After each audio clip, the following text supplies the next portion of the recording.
There you go. So we'll have Professor Brophy Martinez address now for phlebotomy. She is our department chair for medical lab technology and also spearheads our phlebotomy program. So you will have the content and the expert right here.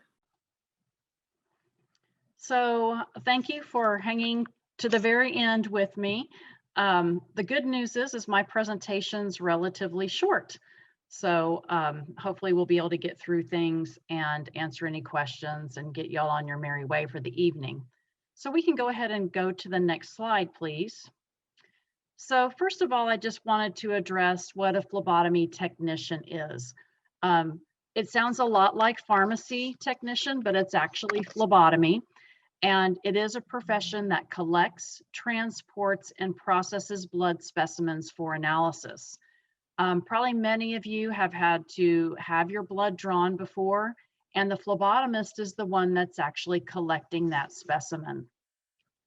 The phlebotomist is responsible for selecting appropriate equipment and using techniques based on an understanding of the anatomy and physiology of the patient.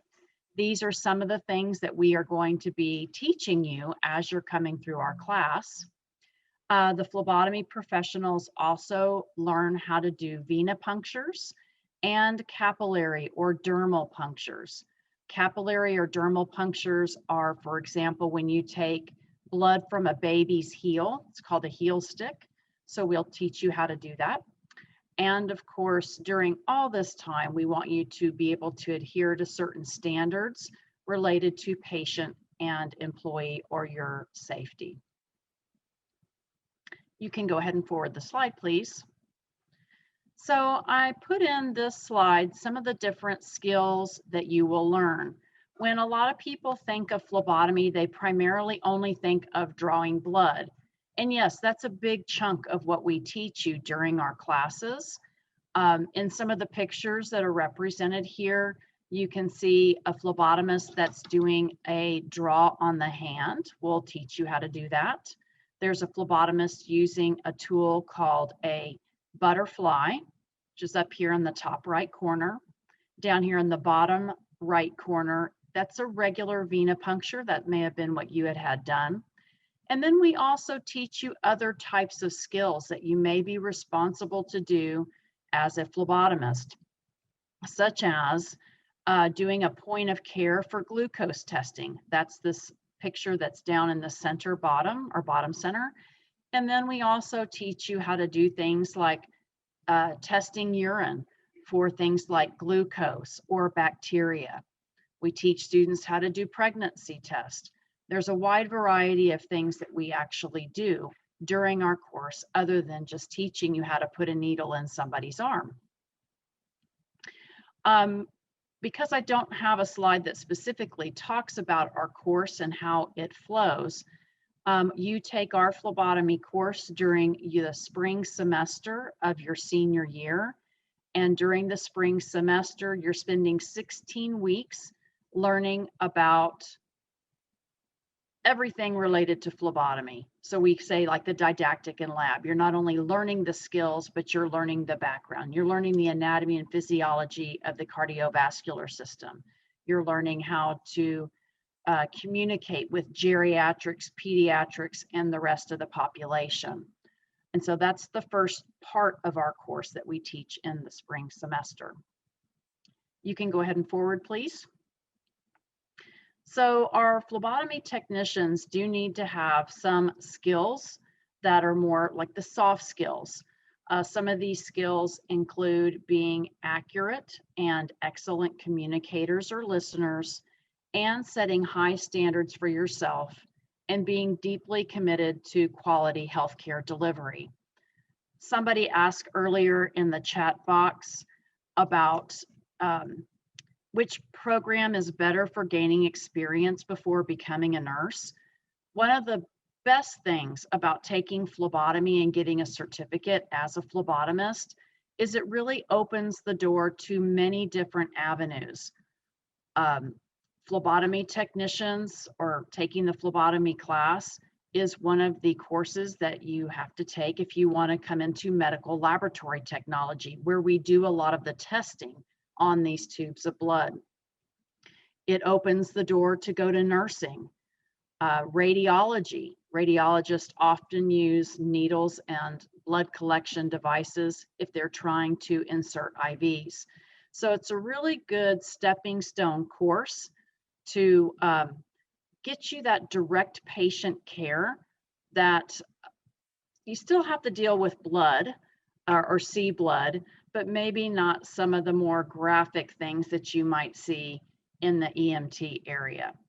And unlike the pharmacy techs, we do actually have almost 100% direct patient care as phlebotomists. All right, we can move the slide forward.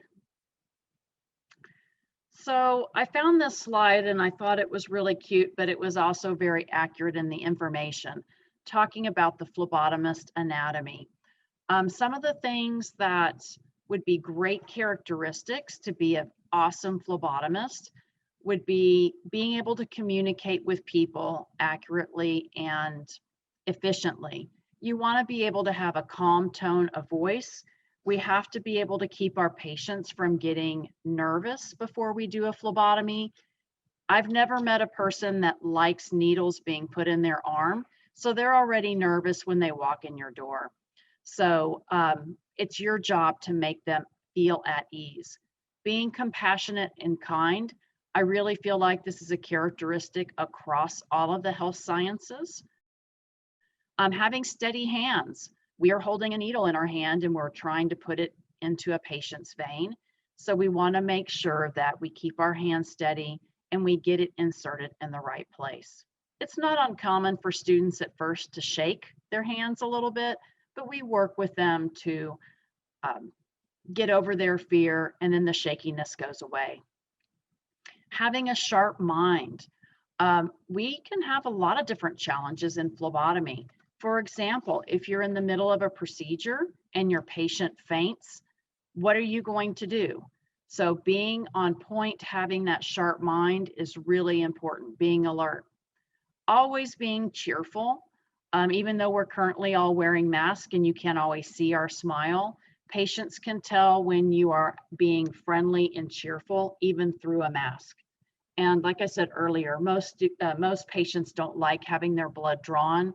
So we want to welcome them and make them feel at ease. I've already mentioned about communication skills. Definitely having a high level of patience. Some of our patients do require special attention. Maybe you are trying to draw blood from an infant. Maybe you have a geriatric patient that has cancer and has very fragile veins. So being patient with our patients is very important. And lastly, probably the most important thing on here, having strong feet, because phlebotomists stand a lot. There's some different places phlebotomists work, which we'll get to on the next slide. Many of those places require quite a bit of standing or standing and walking and standing and walking. And so making sure at least you have a good pair of tennis shoes to keep those feet in good shape. All right, we can go ahead and move to the next slide. So I alluded to this on the last slide, where are some of the places that our phlebotomy technicians work? By far, most of our graduates go to work for different types of laboratory settings. They can go to work at a physician's office doing blood collections. They can go work at hospitals, acute care hospital facilities. Believe it or not, some phlebotomists go work for life insurance companies. If you are trying to get life insurance, they have to have your health pre-screened, and so they send people out to draw your blood, and then the blood gets tested. Home health is when you have patients that maybe aren't able to leave their home, either due to a medical condition or maybe a transportation condition, and so you actually drive to their house and draw their specimens in their home. So that's home health. Dialysis clinics, I have a picture actually of that on the top slide where this gentleman is having his blood drawing out and going into this machine that's behind the phlebotomist. Along the same lines, you could work at the blood center, the We Are Blood Center here in Austin, where you would have a very similar looking type of machine. And there's many other places that phlebotomists can work. It's a really great skill to have in your toolbox if you're considering a health science field. All right, we can go ahead and forward the slide. So who is eligible for phlebotomy?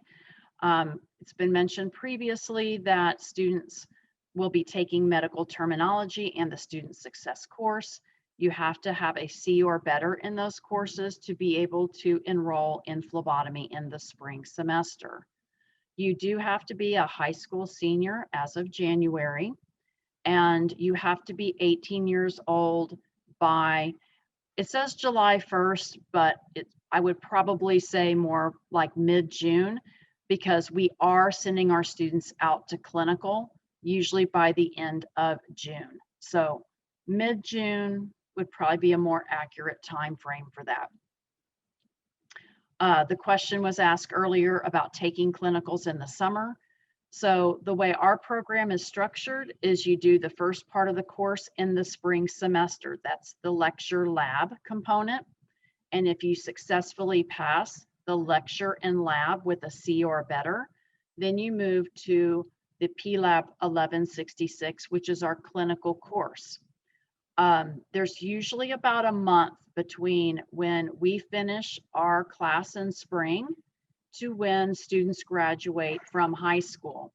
And so we bring you back on campus for about a week of skill review, and then we assign you to a clinical site.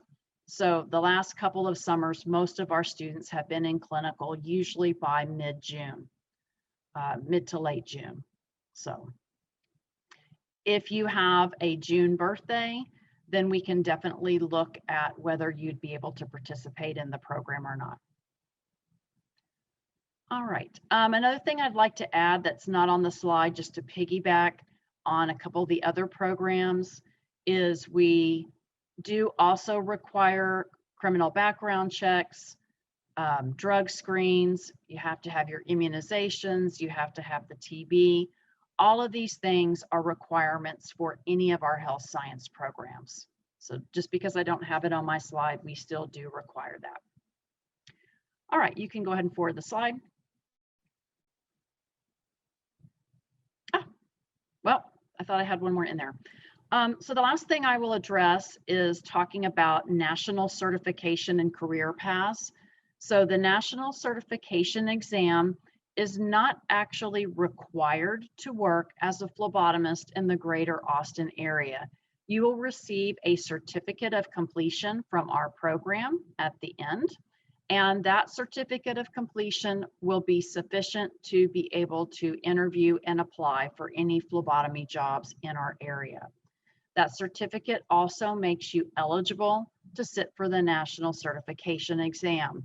Once you sit and take and pass that exam, that makes you a nationally certified phlebotomist, where you can move around the United States and you'll have that national certification in addition to your certificate that you receive from our program, and you can get employment. So in a span of approximately maybe 5 months, you have a skill, you can go work at an area hospital, you can be gaining clinical experience, and even if your ultimate goal is nursing or somewhere else other than the medical lab technology program, you are gaining valuable experience that'll help you make some decisions perhaps of those final career goals that you might have. So again, just wanted to emphasize that phlebotomy is a real gateway course where it does open the door. The skills you learn in phlebotomy can really be taken to a lot of the other health sciences programs, and in many areas is very appreciated when you come in with a phlebotomy certificate already. So that's my short presentation. I'll be more than happy to answer any questions.